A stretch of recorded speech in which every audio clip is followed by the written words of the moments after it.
St Columba. Today I'd like to read to you Giraffes Can't Dance.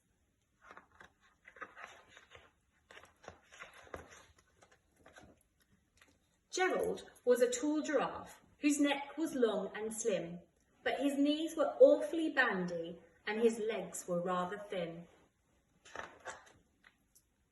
He was very good at standing still and munching shoots of trees, but when he tried to run around, he buckled at the knees. Now, every year in Africa, they hold the jungle dance, where every single animal turns up to skip and prance. And this year, when the day arrived, poor Gerald felt so sad, because when it came to dancing, he really was quite bad. The warthogs started waltzing, and the rhinos rock and rolled. The lions danced a tango which was elegant and bold. The chimps all did a cha-cha with a very Latin feel, and 8 baboons then teamed up for a splendid Scottish reel. Gerald swallowed bravely as he walked towards the floor, but the lions saw him coming and they soon began to roar. "Hey, look at clumsy Gerald!" the animals all asked. "Giraffes can't dance, you silly fool! Oh, Gerald, don't be daft!" Gerald simply froze up.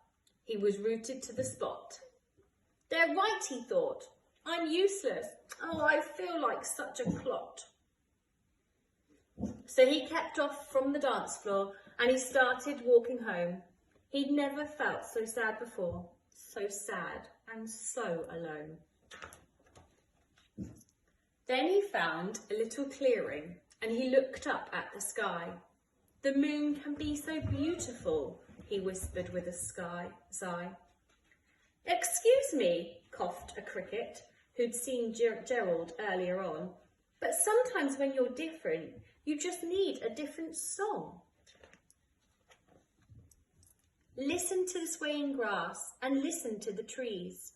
To me, the sweetest music is those branches in the breeze. So imagine that lovely moon is playing just for you, and everything makes music if you really want it to." With that, the cricket smiled and picked up his violin. Then Gerald felt his body do the most amazing thing. His hooves had started shuffling, making circles on the ground, and his neck was gently swaying, and his tail was swishing around. He threw his arms out sideways, and he swung them everywhere. Then he did a backward somersault and a leap into the air. Gerald felt so wonderful. His mouth was opened wide. "I am dancing! Yes, I'm dancing! I am dancing!" Gerald cried. Then one by one, each animal who'd been there at the dance arrived while Gerald boogied on and watched him quite entranced. They shouted, "It's a miracle! You must be in a dream! Gerald's the best dancer that we have ever seen. How is it you can dance like that? Please, Gerald, tell us how." But Gerald simply twizzled around and finished with a bow.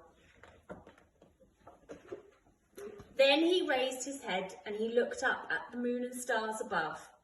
"We all can dance," he said, "when we find music that we love." That's the end. Thank you very much for listening to Giraffes Can't Dance. I hope you enjoyed the story.